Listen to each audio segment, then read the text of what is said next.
Welcome everybody to the Transportation Finance and Policy Committee meeting for this July 18th. And it's great to see everybody after about a month and a half hiatus. And we're going to do a series of interim meetings on issues that maybe we didn't have enough time or capacity to do during the regular session. And so really first on our list was an overview of operations and systems here at the airport. Normally we have an overview of the MAC and as part of our agency series of overviews, but you know, we didn't even do those to the extent that we normally do those. So this is one we want to do, and as you know, we don't necessarily fund directly the MAC, but it is an integral part of our transportation system. So what we're going to do is, since this is an interim meeting, we'll just very quickly go around, introduce themselves, and we also have a special legislative guest here as well. And then we'll get started with our agenda. And I'll just say, just in closing, that I was up in Duluth yesterday, and you really get a sense when you're there and when you're here at the airport how critical ports are in our transportation infrastructure. And you know, up in Duluth, you know, it's a staggering percentage of goods and services that go through that port. And I think we're going to learn today that it's the economic impact of this airport is also staggering. And so it's a very critical part of our transportation infrastructure, and I'm glad we have an opportunity to hear more about it. So with that, why don't we do a very quick round of introductions and proceed. I'm Kevin Petrie, Committee Legislative Assistant for the committee. I'm Jennifer Nelson. I'm the DFL researcher for this committee. Andy Lee, House Fiscal Staff. Representative Matt Norris. I represent Blaine and Lexington, including the Blaine Airport. Representative Jeff Brand, I represent Nicollet County, some of Blue Earth and some of Le Sueur County. Morning, everybody. Brent Tedke, Vice Chair of Transportation, and sorry for running late. That's okay. Frank Hornstein from Minneapolis. Ines Weigert, Transportation. Matt Burris with House Research. Joe Marble, GOP Research. John Petersburg, I represent Odana and Waseca. Representative Steve Elkins, I represent the western half of Wilmington. Representative Liz Ryer, Egan and Burnsville, a guest today. Thank you. Representative Tom Murphy, I represent a little bit of Ottertail County, I guess about 2/3 of Ottertail County and part of Douglas County. Shane Hudell, I represent Hastings and Cottage Grove. Thank you, everyone, and we'll proceed. Welcome to the committee, Mr. Ricks, and please state your name for the record and proceed with your testimony. Sure. Brian Ricks, Executive Director and CEO of the Metropolitan Airports Commission. And thank you, Chair Hornstein and committee members for coming out. We always like to have you out here, and I tell people this is the boring part of the day. If you're going to stay for the tour, which gives you a great insight behind the scenes, which I'm sure you'll enjoy, those of you that attend that. I'm going to give you a little bit of an overview of the Airports Commission. I'll talk a little bit about COVID recovery, air service, some of the infrastructure investments that we're making, the major ones that we're making, and then a little bit about customer experience that we frankly pride ourselves in at this facility. I'm not sure, this doesn't seem to be working.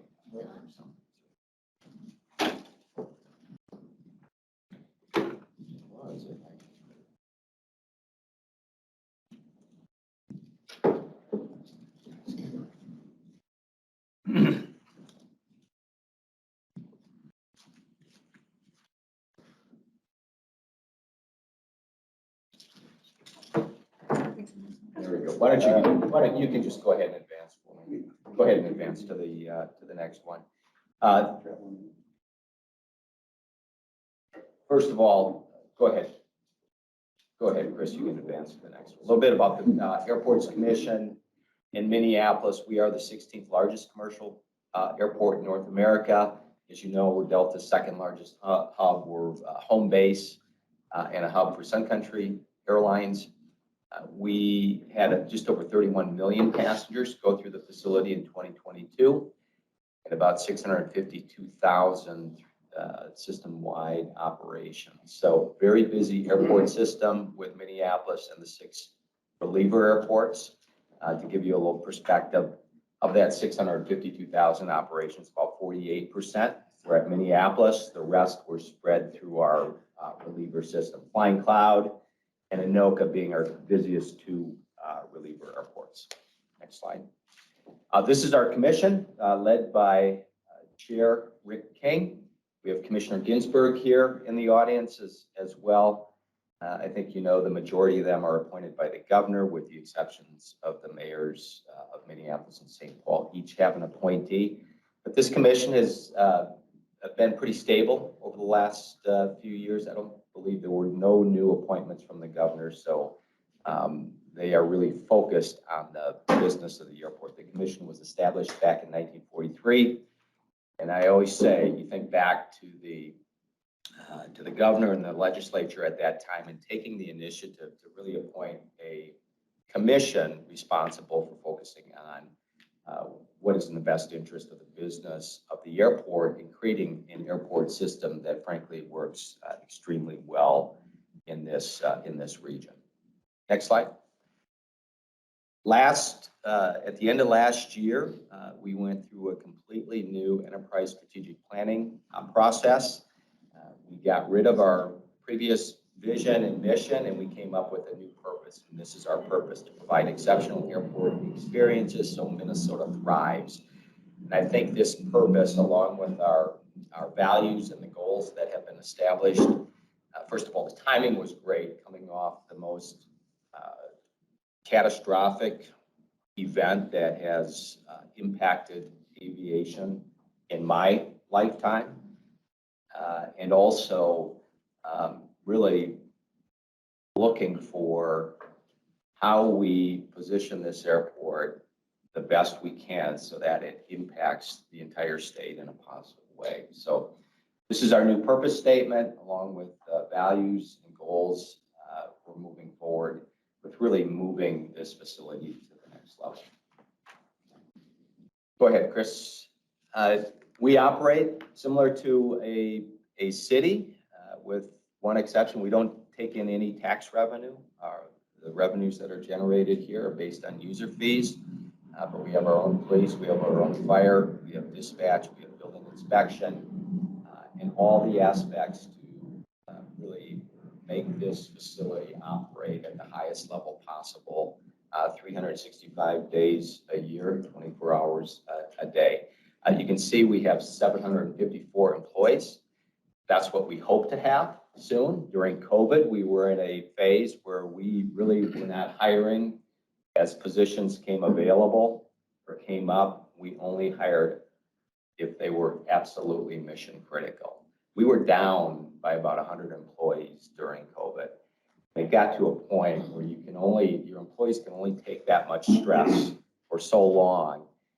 And at the end of 2022, we actually started hiring again. But right now, we're at 677 employees, so we are in a hiring mode to really boost our employees back up and grow the number to ensure that we are operating as best we can, have the resources that we need to operate. Next slide. The chair talked a little bit about the economic impact. This study, I'll admit, is a little old. It was done in 2017.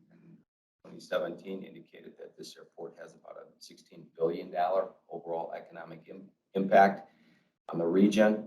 It affects about 86,000 jobs. There's about 20,000 jobs that work out on the site each day. Generates close to $1 billion in local, state, and federal taxes.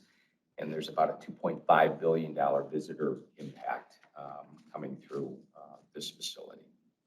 Go ahead, Chris. We'll talk a little bit about the COVID impacts. You can next slide. Obviously, the airport and hospitality industries were hit very hard by COVID. Between 2020 and 2022, about $40 billion worth of losses. I'll talk a little bit more how that impacted us. Globally, airports lost about $82 billion, and in 2022, that was in 2021, 2022, about another $61 billion. Next slide. This really shows our low point, and that low point was April of 2020, when our numbers dropped 95%. What you see here is this is our boardings, or enplanements as we refer to them. You can see the climb back, and it varied based on time of year, how much leisure travel is occurring. Business travel in our region took longer to recover, but you can see in 2023 we're back to about 11.5% reduction. When you look at the first 5 months of this year, we're about 13.4% down from the 2019, the record 2019 levels that we had out here. Next slide. As far as nonstop routes, we came into COVID. On the left-hand side of the screen, there were 213 nonstop routes. We dropped to 91 again in May of 2020, and then we slowly climbed back. The good news is we are now at more nonstop routes than we had pre-COVID, 224. The other line on the bottom reflects suspended routes. And when you look at those 15, at this point, the only suspended route we still have is Dublin.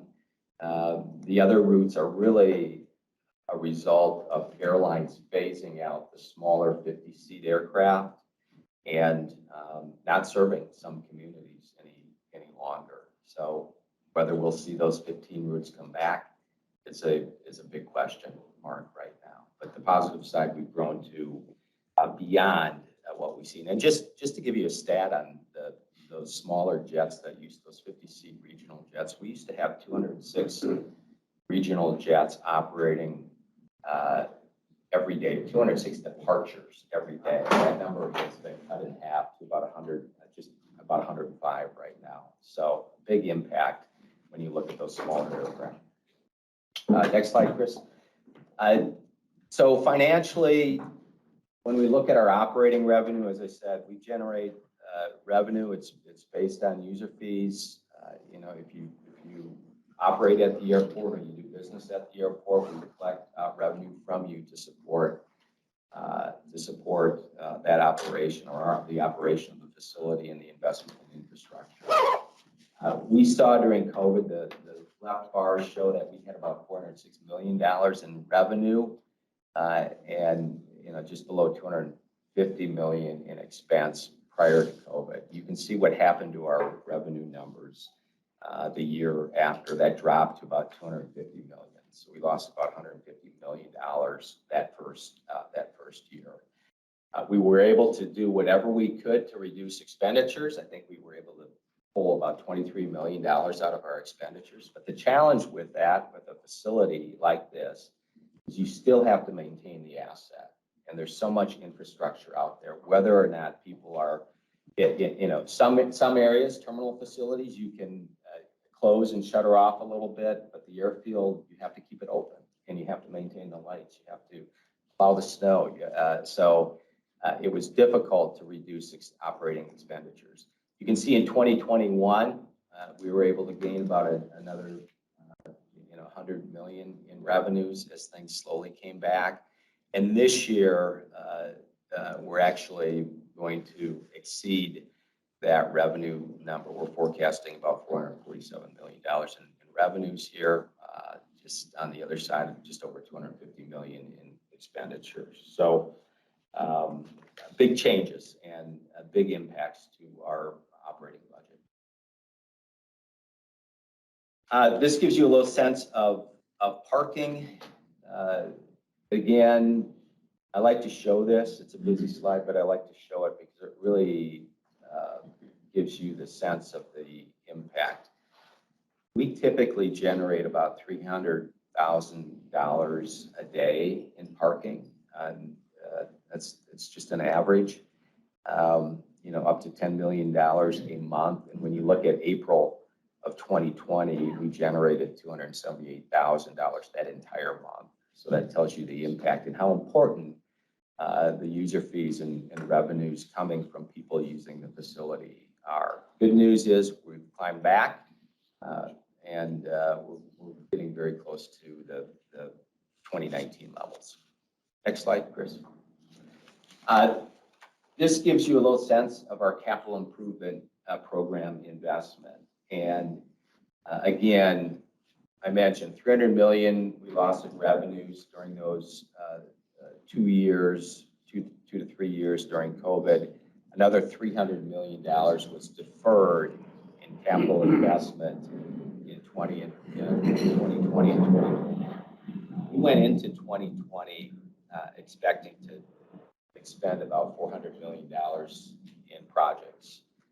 We had to pull that back immediately. We just didn't have the dollars to support it. We pulled it back to about 250 million. So we pulled 150 million out.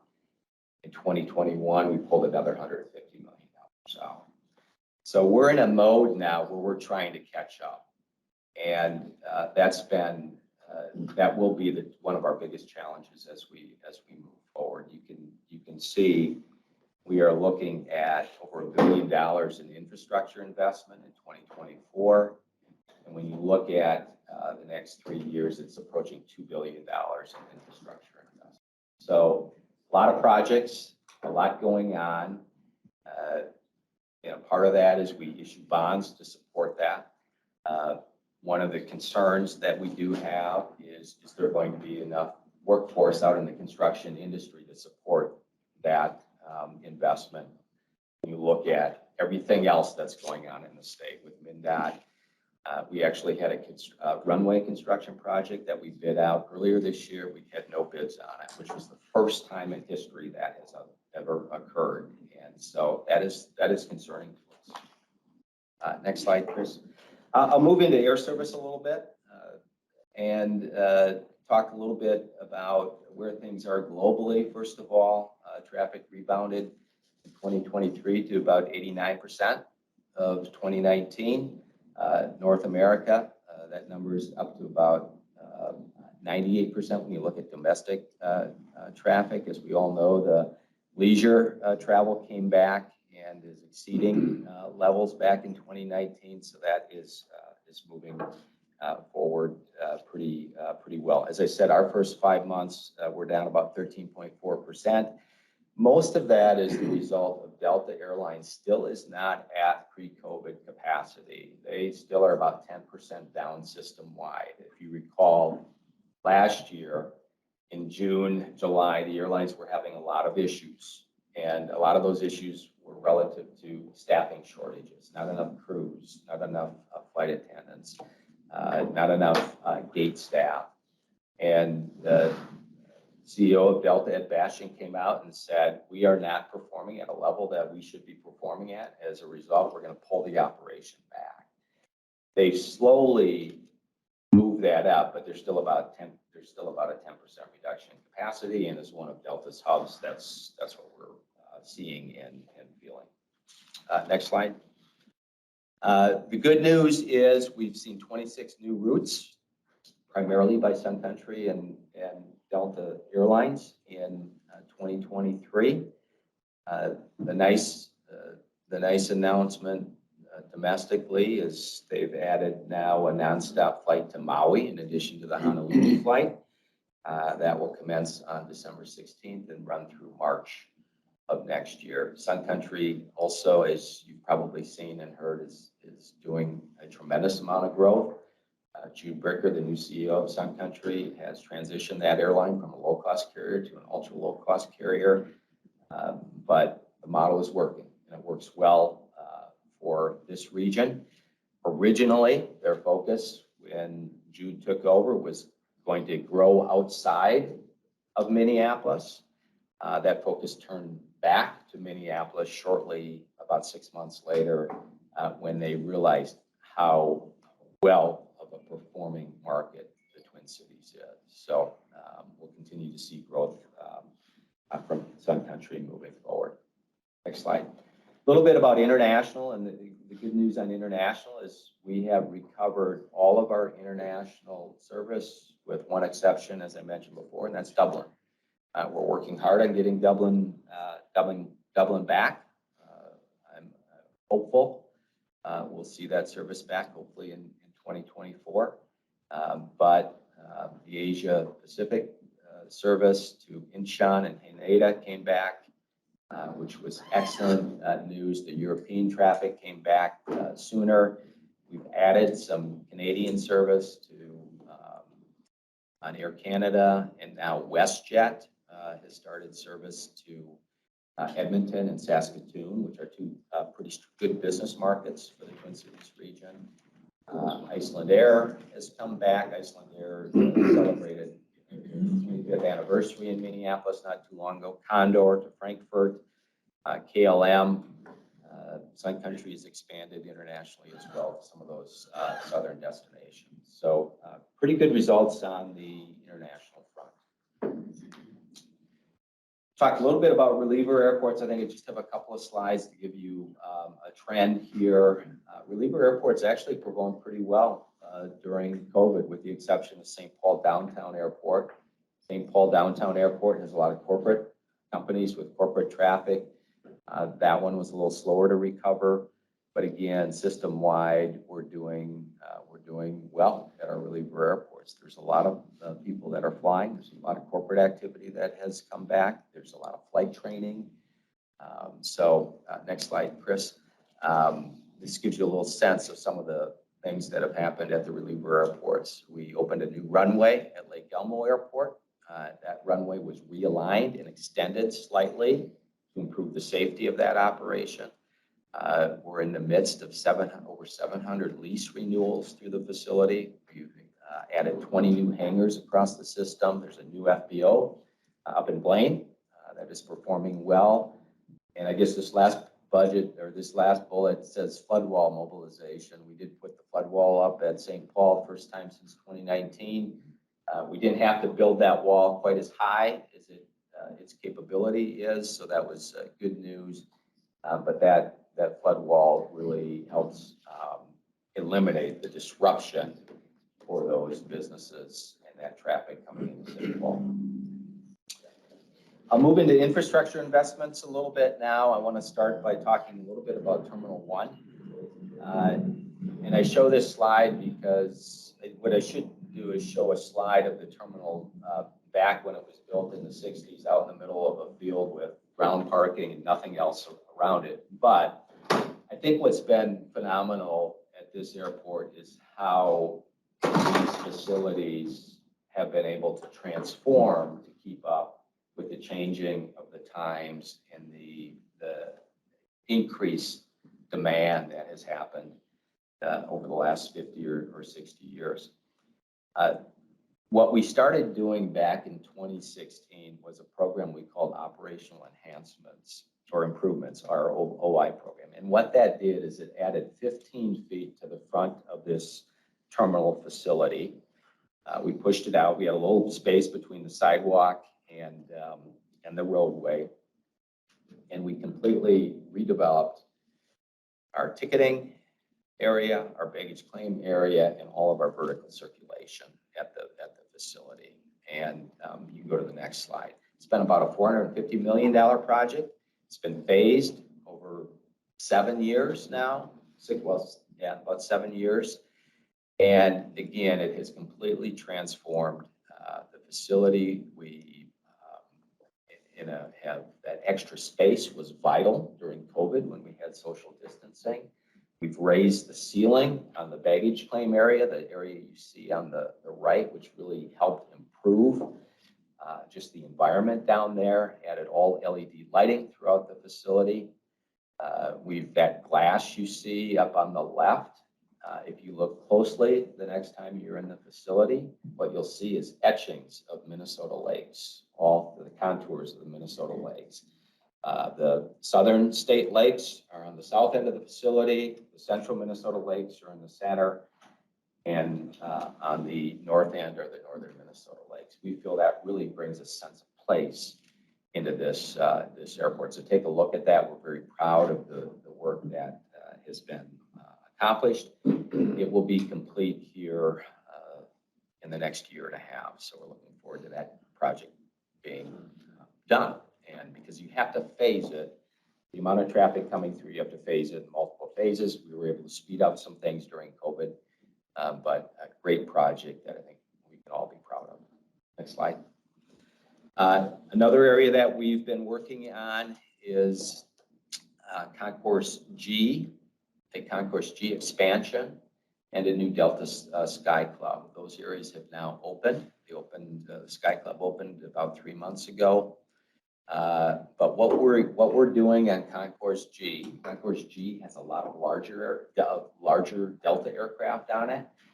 It was not designed to support that size aircraft. If you recall, and there's still some areas, you go down a small, not very wide corridor, and then it bumps out into gate areas with restrooms that frankly are inadequate, seating areas that are inadequate, concessions that are inadequate. What we've done is we've expanded the area between those bump outs between gate 17 and 2022, added more seating, more concessions, larger restrooms, and then above that area created a central corridor and a new, we shelled out a Delta Sky Club. Delta came in and then finished the Sky Club. It's the third Delta Sky Club. It was desperately needed. If you've been there and you've seen the lines waiting in to get into the existing Sky Clubs, it's positioned in a wonderful location, but it's really a class facility.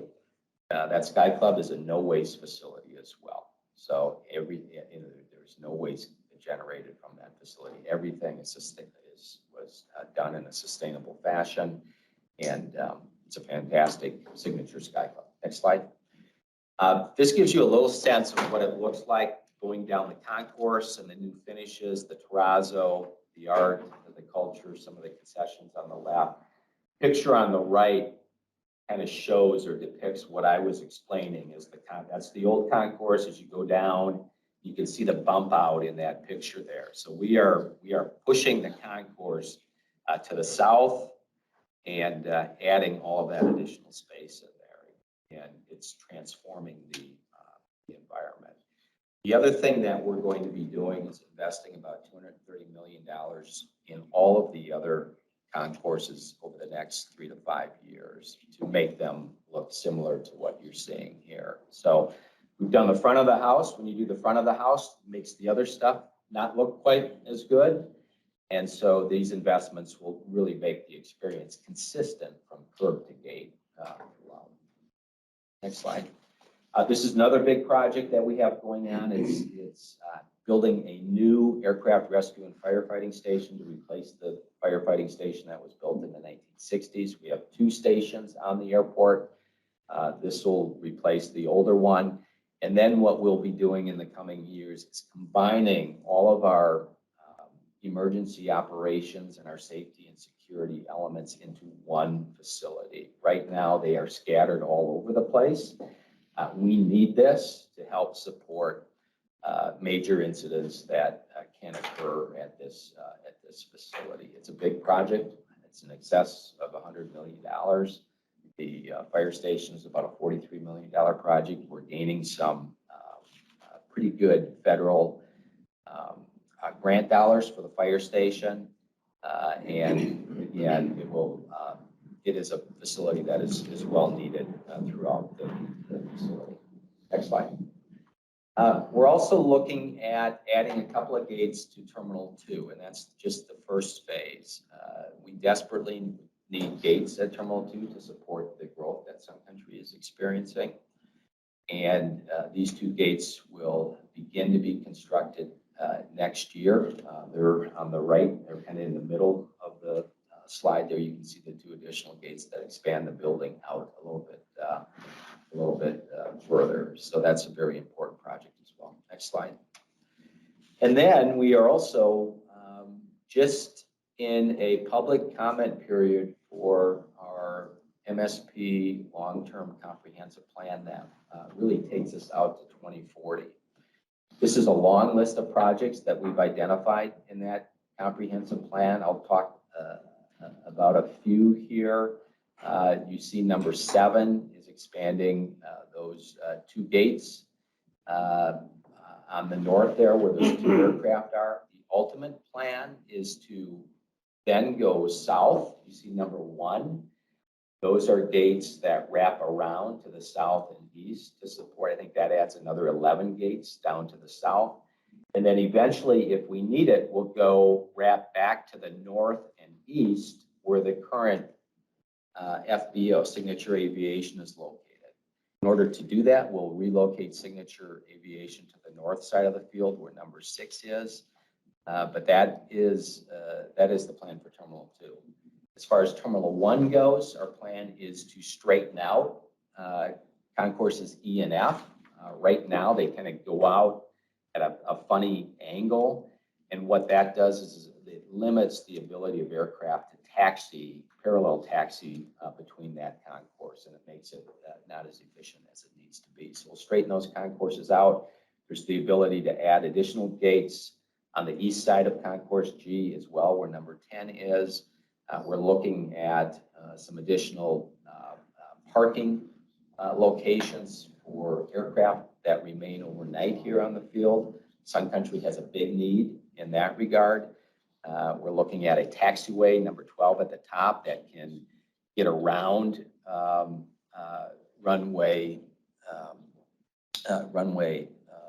the south parallel runway there. And so a lot of improvements will be required over the years. When you look at the gates down there, that little chart on the bottom of the screen, you'll see T1 starts with 102 gates. It actually goes down to 95. The reason for that is we have a lot of those small regional jet aircraft gates on Concourse A and B right now. Delta wants us to upgrade those to larger aircraft gates. When you do that, you can't get as many gates in because they're larger aircraft, but that's why that number actually decreases at Terminal 1, and then you'll see a big increase, the ability to bring 35 new gates to Terminal 2. So the net result is an additional 12 gates. Next slide. A little bit about sustainability. We adopted a 2030 goals a couple of years ago. We brought those new sustainability goals to the commission and a new sustainability plan to our commission that calls for an 80% reduction in emissions, 75% waste diversion reduction, 15% reduction of water, and engagement score of 85 by 2030. So we are working under that currently. And if you go to the next slide, Chris, we have made some nice advancements in some of our initiatives.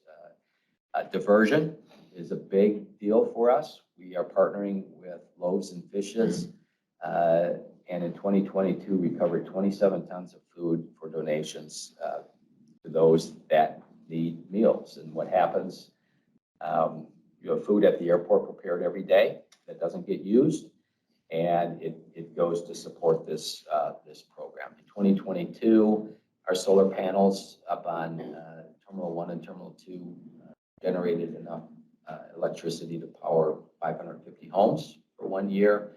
And in 2022, also by going through and changing fixtures and adding devices on through our restrooms, we saved 19 million gallons of water, enough to fill 29 Olympic swimming pools. So we're pretty proud of those. That effort will continue, through everything that we're doing out here, but we're pretty proud of some of the progress that we've made already. Talk a little bit about what we're doing to support the travel experience. We started tracking security wait times back in 2018, 2019. We partnered with a company called Zovis that actually put devices in the ceiling of our terminal facilities so that we can see where people are, how long queue lines are, so that we can identify areas that we need to address or move people around or from one end of the facility to another to support the efficient flow of passengers through the facility. That is great, but it's also dependent upon how many staff that TSA have, and that is probably our biggest challenge. TSA continues to be down, I think 60 or 70 security screening officers. They typically have about 670 screening officers here between the two terminals. And if you see your state or your federal counterparts that it always helps us to say TSA needs more staff here. They're doing everything they can. So, so that's how we track security wait times. Next slide. We also started a pre-book parking program where individuals can pre-book their parking. That's at a discounted rate, and that has certainly generated additional revenue and opportunities and flexibility for individuals to ensure that they have a parking location when they come to this facility. Really important for the folks coming from outside the Twin Cities region. As part of that program, we're developing a customer relations management tool that really identifies how often individuals travel. Is it business? Is it leisure? What their interests are? We're building this database so that we can do whatever we can from planning and when we need more people at the front of the house to get individuals through the facility, where concessions should be located, what products are available at certain times of the day based on whether it's an international or domestic traveler. So we're building this database that is exciting for us as we get to know who our passengers are and what they desire. Next slide, Chris. The other thing that we're piloting, this is fairly new. We started in, I believe it was May of this year, is a virtual queuing program called MSP Reserve, where if you're flying out of T2, you can actually call up and reserve a time to get through TSA security screening. This is a program that has been implemented at some other airports, and the results thus far are very good. This is all about trying to shave off those real high peaks where things get very backed up. And if you can shave those peaks off by about 10%, it can make a world of difference. As a traveler, if you know you can show up at a certain time and you're not going to be waiting, for 20, 30 minutes in a security line and get through screening, that is a much more comforting feeling than just showing up and seeing a long line in front of you. So this is an exciting program that we would expect we would implement also at T1. A little bit about commitment to excellence, and then I think I'm done here. Go ahead, Chris. Next slide. Customer service is foundational for us, and will continue to be foundational. I view our facilities as hospitality facilities for our customers, and it starts with a customer service action council that we've had going on out here, where we get together with all of our stakeholders and talk about what we can do to improve.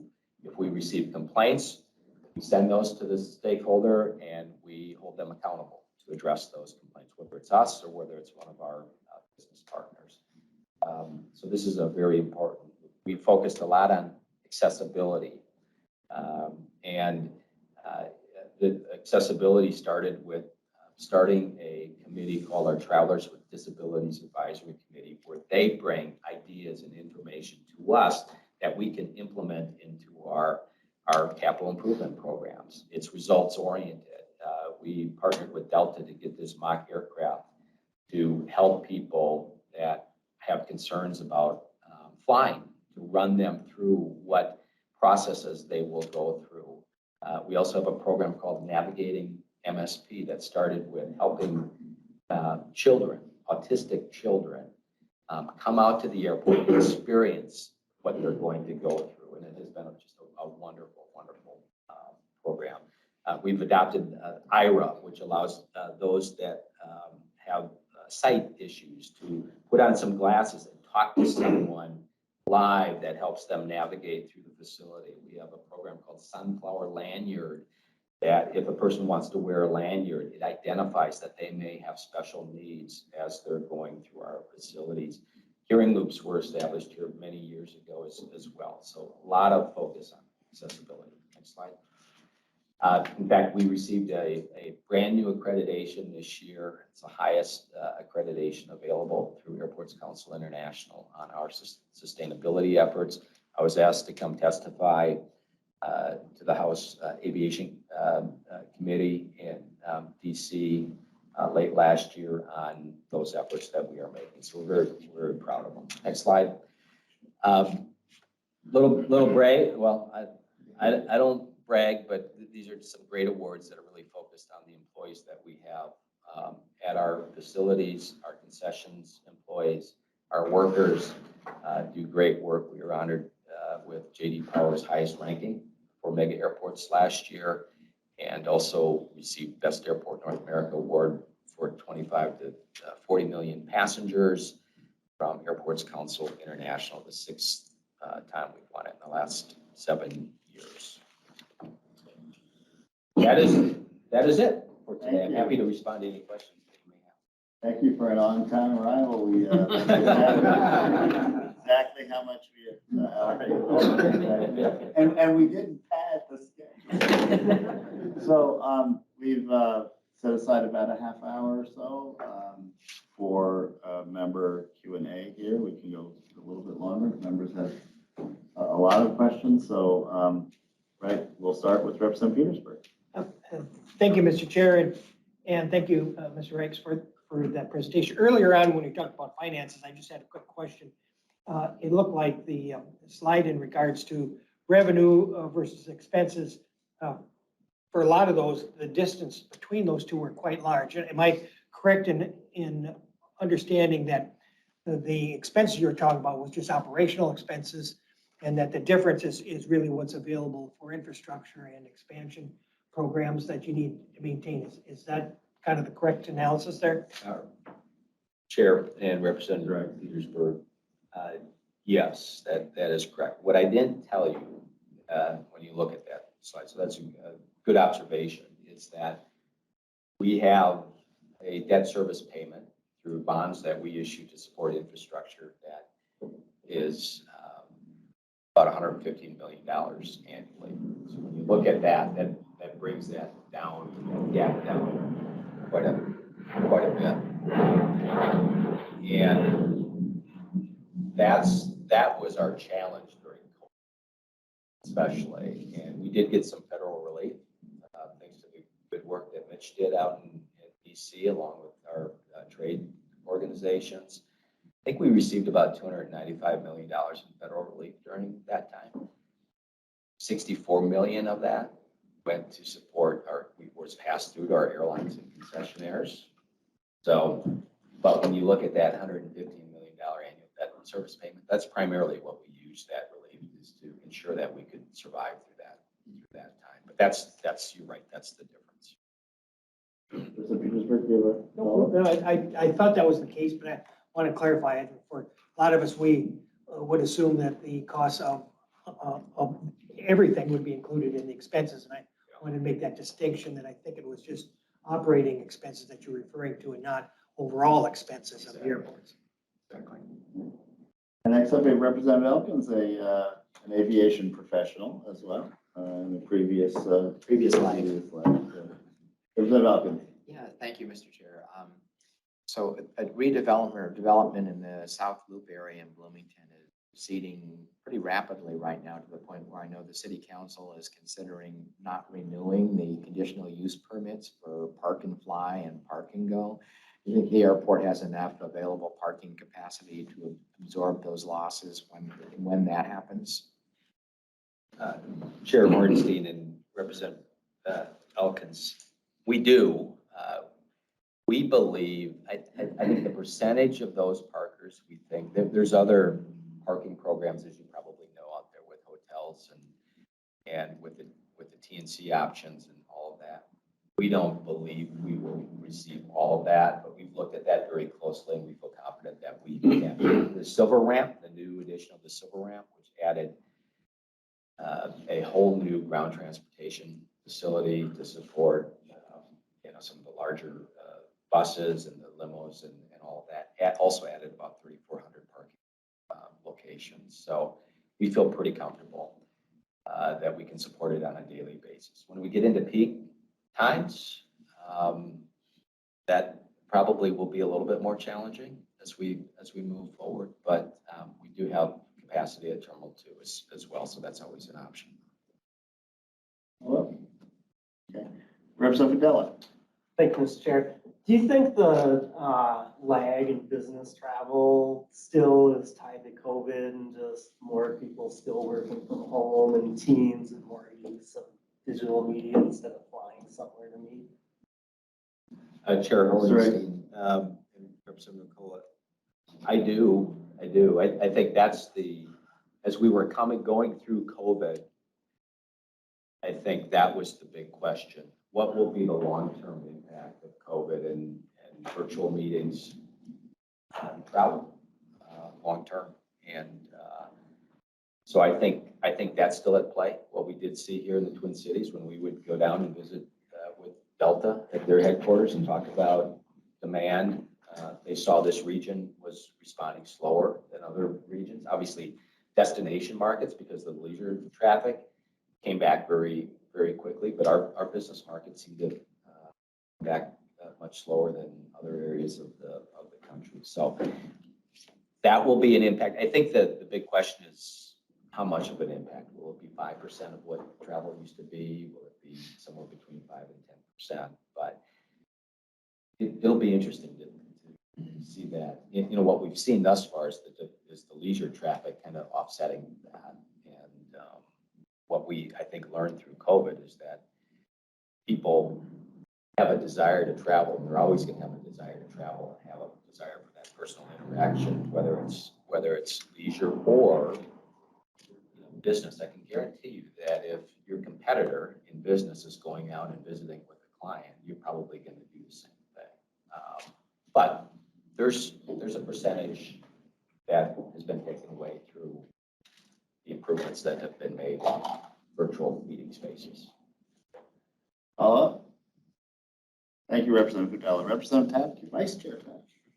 Thank you very much, Mr. Chair. Mr. Ricks, first I wanted to just say thank you very much for your work on transit safety, and specifically light rail safety. You were an early and extremely helpful proponent of helping to get other folks on board and the work that the committee was doing on light rail safety. So thank you very much for that.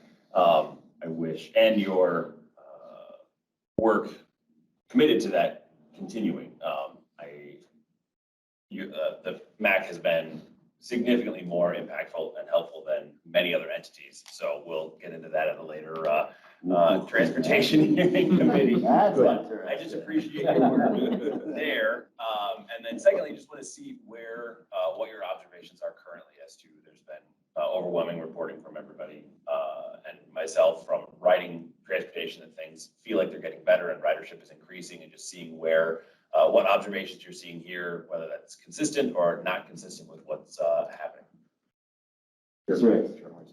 Vice Chair Taft, thank you for the question, and thank you for the interest on this topic. We obviously, along with many others, are very concerned about this issue for our employees and for the passengers that rely on this light rail to get from here to the mall or to Minneapolis or St. Paul or wherever they're heading. So you're right. We've invested. We are very concerned about it. We've been concerned for a while. I want to give our Chair Rick King credit for this has probably been his top issue and initiative in working with folks at Met Council and the Governor's office to address it. We're seeing an improvement right now, but I hesitate to say how much of improvement that is because of the weather versus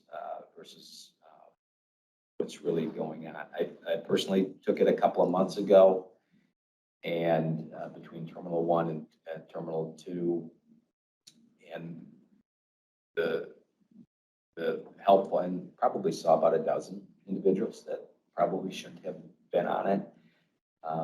But we had officers, the Metropolitan Airports Commission had officers through a arrangement with Met Council riding the train and trying to ensure that people felt safe that were there. When I came back from my trip, I rode back, and Met Council had officers on the train doing the same thing. So we're working hard. The challenge for us, just like everybody else, is we are very concerned about Met Council's ability to hire officers and be able to support it. We're technically responsible for the platforms. We're not supposed to be on the trains. We're happy to do that now, but my police chief says, you know, we don't expect this to be a long-term solution. We need Met Council and others to really pitch in, and I think that's where the challenge is. So it's improved from what it was.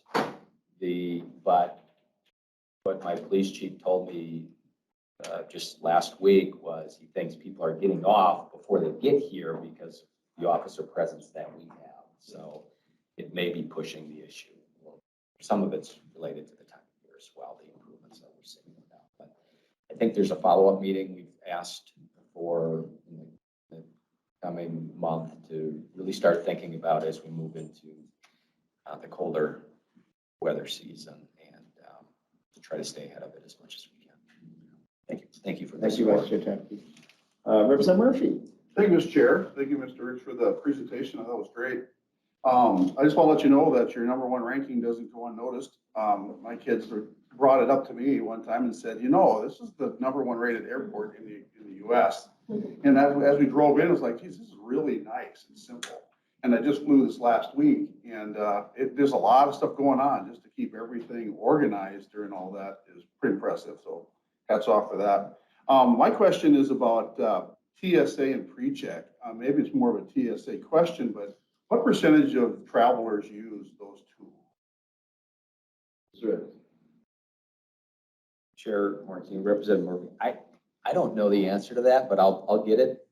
And I'm trying to recall if it's, there's so many different programs out there. Clear. I mean, there's Clear, Right. there's PreCheck. Delta has separate lanes for their premium passengers, whether it's first class or so. Well, I'll get you an answer on that. I want to say 10 to 15%, but Mitch will make a note of that and we'll get you the answer on that. I mean, obviously, I've been a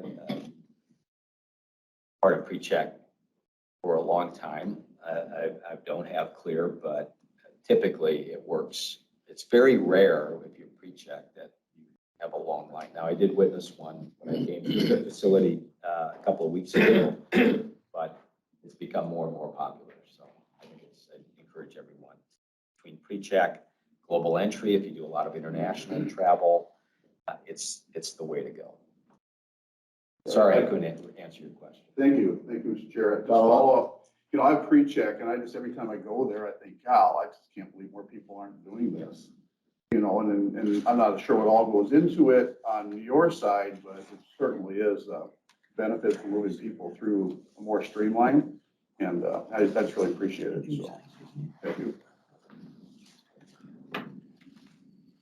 Okay, one more? Nope. Thank you. Okay. Any other member questions? You have one? It's just a comment more.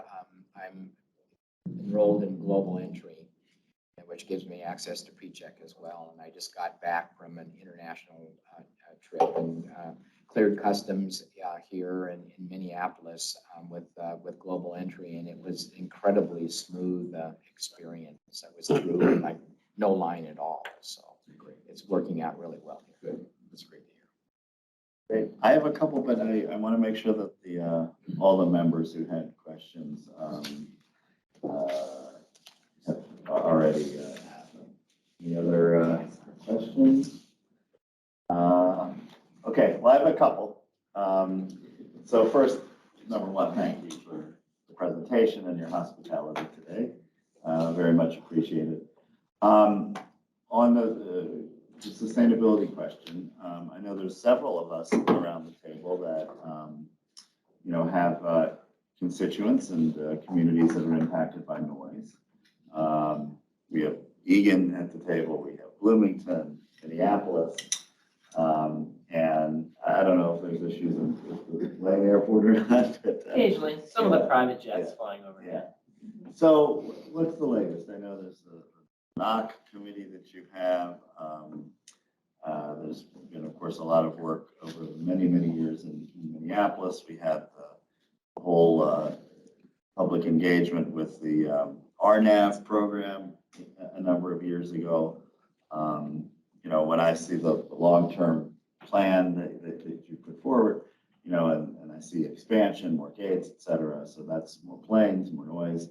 What is how is noise mitigation incorporated into your planning process and sort of what's the status of those conversations? I think Ms. Olson's here. We talk about this from time to time with Minneapolis. So any just sort of noise 101 for the committee. Sure, Chair Hornstein, thank you for the question. Lauren, thank you for being here as well. We're actually celebrating NOx, and NOx stands for those that don't know it, the Noise Oversight Committee, their 20th anniversary. And this is an excellent group made up of representatives appointed by communities and representatives from the industry that get together once a month and talk about what the concerns and what the issues are. So NOC is in a very good state. The participation is strong. They've been briefed on the long-term comprehensive plan. We had a meeting just over in Minneapolis last week, as a matter of fact, to go through the details of that. Had very few comments relative to concerns. I mean, some individuals that spoke were concerned about noise, obviously. What I'll say is the MAC has invested more than any other airport in noise mitigation all around this facility, and that number is over, I think it's going to be pushing $600 million here. So we're continuing to be committed to it. We watch our contours very closely to see what's happening. We amended our consent decree last year, the year before, that gives us the ability to continue to add noise mitigation to the homes within the 60 LDN contour, which goes beyond what the federal requirements are. And so we're committed to it. I think what was presented we present our contours in the long-term comp plan.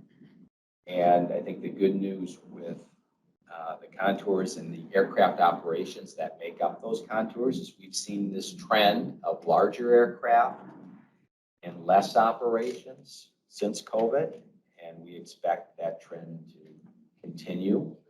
I think at our peak time, we had 508,000 annual operations back in, I'm trying to remember what year that was, 2007, 2008, maybe.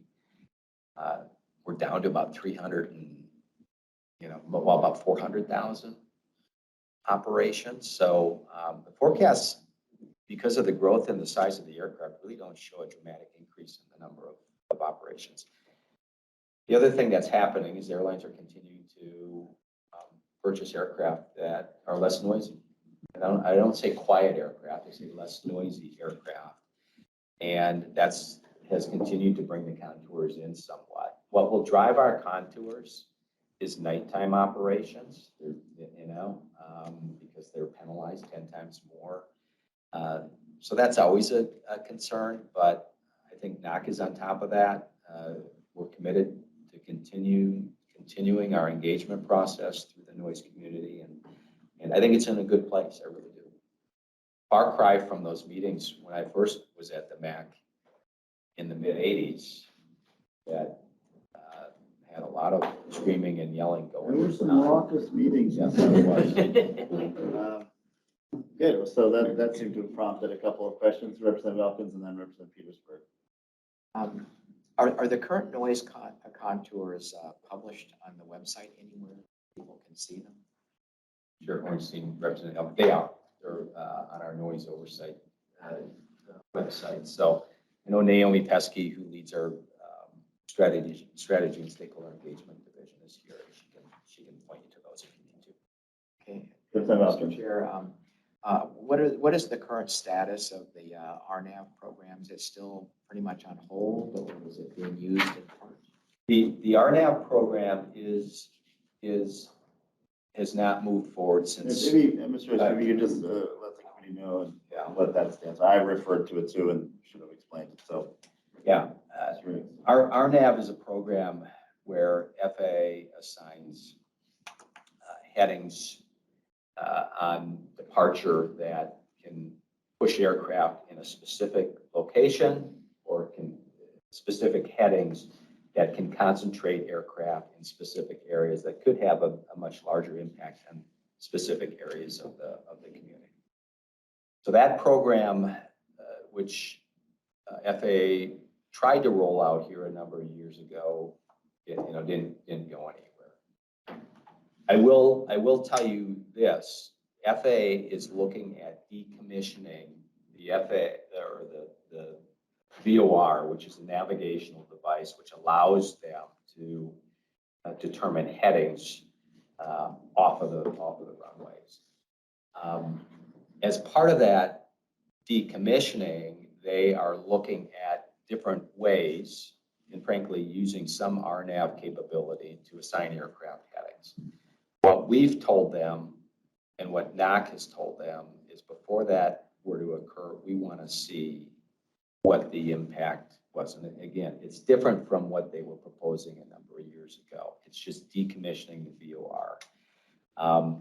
So they're going to model that, and they're decommissioning these old navigational devices all over the country. So that's just part of their program. So they will bring that modeling back to us and see what it looks like, and we'll determine whether they feel they can operate just like they are today, even if they decommission that VOR. But we're asking them to ensure that they can justify that or determine that for sure. Mr. Chair, one more kind of follow-up. So when RNAV was first proposed, I recall that it was very difficult to find any information about what the resulting noise contours would have been if it had gone into effect. And I remember that one of the objectives was to concentrate traffic, but concentrate the traffic, especially the departing traffic, over roadways rather than over homes. And so wondering if as we move forward on these different kinds of new technology concepts, that people will have the ability to see what the noise contours would be, if there are new technology ways to try and keep planes from flying over people's homes instead of roadways. Sir, Representative Elkins, yes, I mean that's the key, is to be able to model what the impact is on the contours and all of that.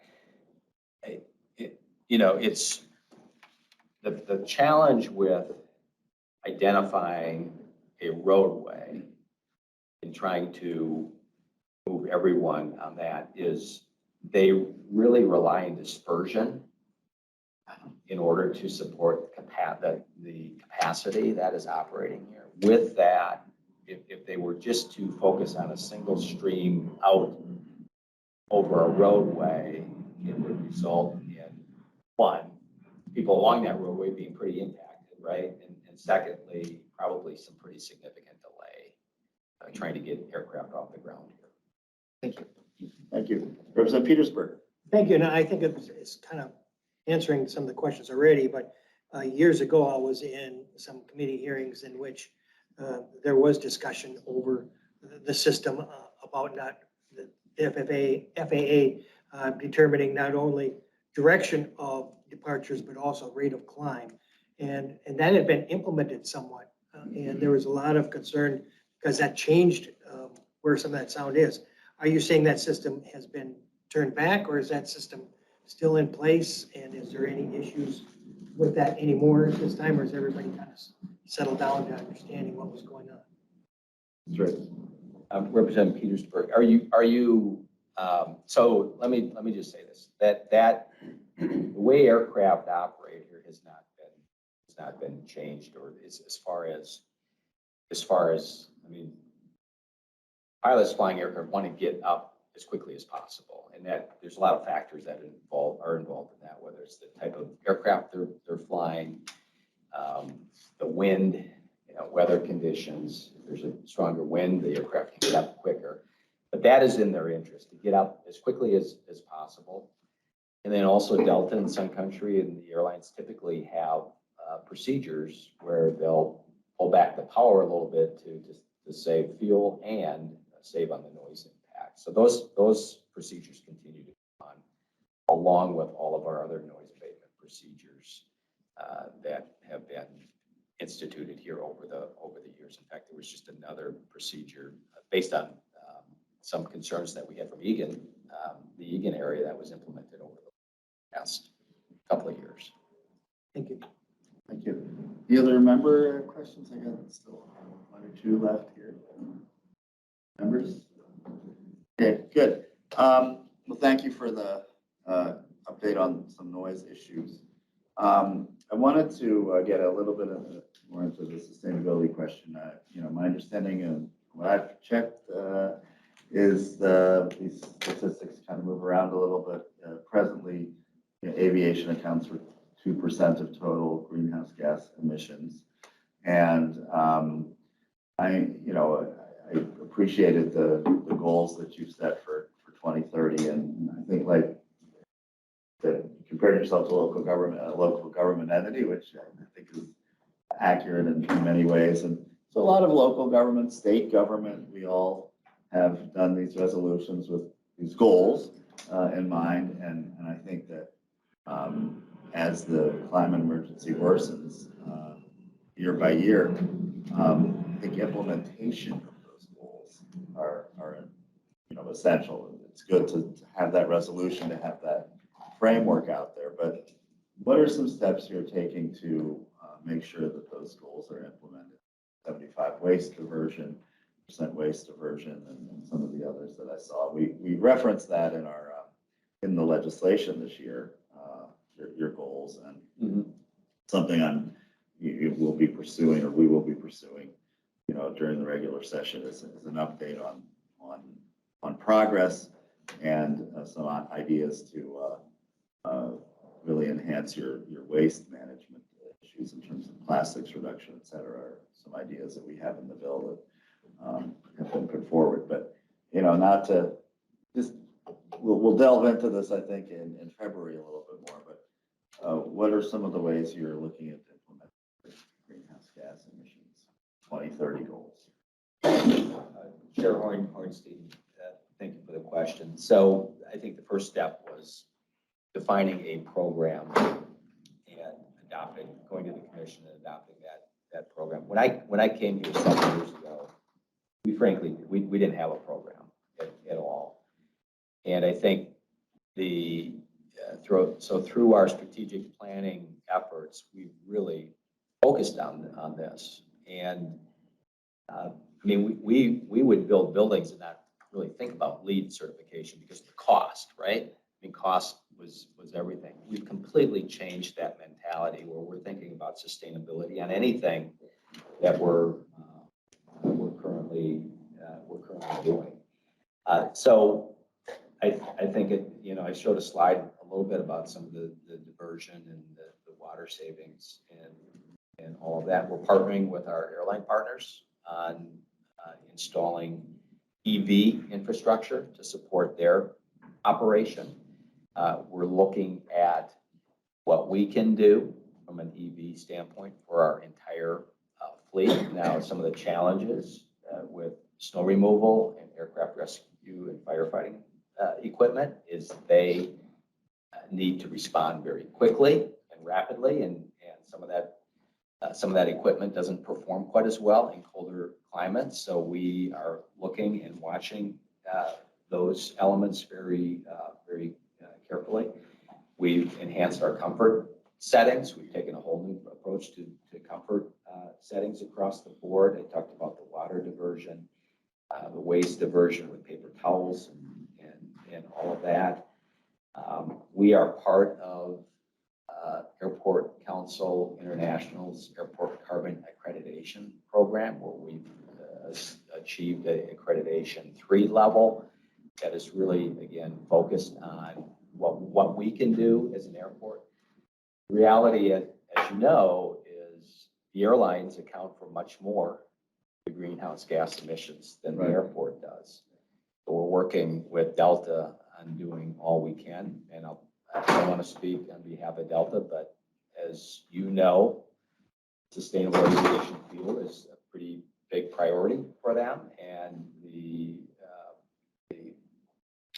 exemption that the legislature adopted to support that this year is important to them. They want Minneapolis to stand out as an example of a sustainable aviation fuel hub for them. So we're working very closely on those elements as well.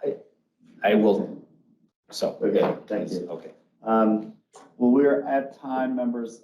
There are obviously many other questions. I have a few left on labor-related issues, but we can get into that next year. I know there was a real effort. I testified along with others several years ago at CIU with the $15 wage, and we have many low-wage workers here at the airport, and I think it's really important to remember them and work with the MAC on that to make sure that there's fair wages and working conditions, and that's just something I wanted to put out there as well. And I know there's members of the MAC Commission that are interested in that, and individual commissioners that will be continuing that conversation. So members, before we break for now, I do want to acknowledge that our amazing committee administrator, she's going to hate this, but I have to do it, I want to congratulate her because she is admitted to law school, which is no easy feat. And it's, I think, a testament to, her overall incredibleness. So this is her last meeting, and she'll be moving to the East Coast in early August. So I think I speak for everyone around this table. I think I speak for people in this room and all of these various transportation stakeholders in thanking you. You are unique in terms of your skill set, how you've been able to just really relate to all members, all parts of the state. It's extraordinary, and I think everyone around the table appreciates that, and then your ability to work with the public. We had a really challenging session this year, and you helped really administer and run this committee so well under really challenging, very difficult circumstances at times. And just diving right into this job as a CA, just absolutely incredible. So I want to, from the bottom of my heart, thank you, congratulate you, wish you well. You have a lot of friends here in the Transportation Committee, and we appreciate you. And many of our sentiments are expressed here. So.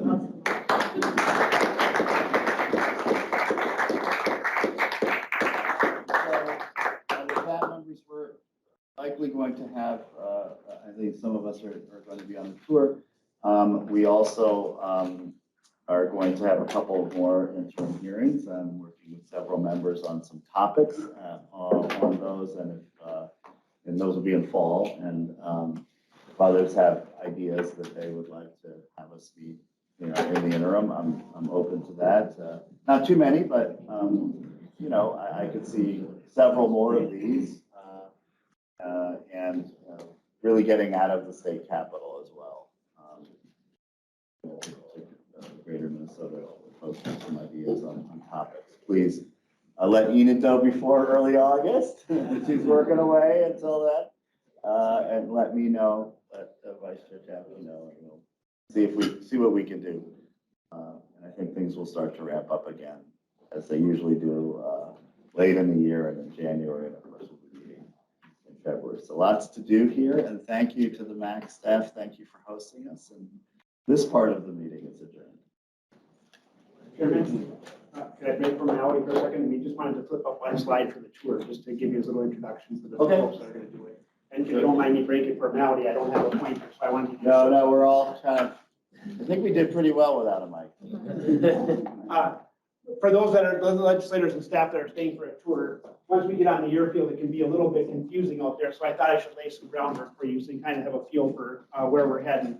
So give you a feel for the layout here, about 3,300 acres of land. We're going to make our way around the runways and give you a feel for some of the operations.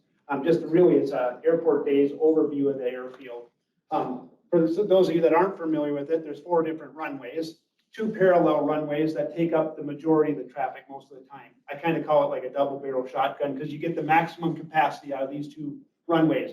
Whether you're arriving or departing, these two runways, you can get a lot of capacity out of them. The other runway, the third runway that gets used the most is 1735 over here, aimed down towards Bloomington up here, Minneapolis on that end. Sometimes people often call it primarily a south-south runway. Because up here, if you're departing or arriving, you would intersect with these two parallels, and now you're affecting the traffic. And so you don't get the northbound or north arrival capacity out of that runway. This is primarily either departing to the south or arriving from the south. Runway 422, our longest runway, the crosswind runway at 11,000 feet, intersects both of these runways all the time. And so because we need that capacity, you really don't use 422 that much. Under times of weather conditions that are so bad that you need to, whether it be wind or thunderstorms, you might be on 422, but you're losing the capacity on these two because you're having to build those gaps in, or when we're doing construction on the airfield. So 422, I think it's less than 2% of our overall capacity, whereas it used to be much higher back in the day when we could kind of build in those gaps. For fun, I'm going to build in these fun stories for you once in a while. The people up in Highland Park in St. Paul oftentimes things, they don't get the traffic because of you guys at the Capitol. And so we don't fly over that way, but you guys now understand why 422 doesn't get used as much. But on occasion, when it does, it's the biggest, heaviest airplanes. So when they're coming over Highlands and then things up here, it appears low, and we will get calls instantly to say, what's going on? The traffic patterns change, and it might be for a day because of that. I would just want to give you a feel for the operation as we work our way around. So we're going to start up here. We came in off across town, Cedar Avenue over here, and work our way around the field. 494, where most people think of the airport as 494 down there. We'll come around the end of 1735 and we'll kind of go past Terminal 2. We'll swing into Signature, which is where the general aviations come from. And eventually we'll come up by the terminal building after going through a tunnel here, and we're going to work our way around and talk about some of the operational issues around the airport. Eventually, we're going to stop in a couple of quick facilities, and then we make our way back across the field through an underground tunnel here that goes underneath 422, and will kind of sneak us back up here quicker to get back than to get around the first time. I just thought it's good to give you a layout as to where we're going. Otherwise, it can be very confusing on the airfield. So thank you, Chairman. Thank you.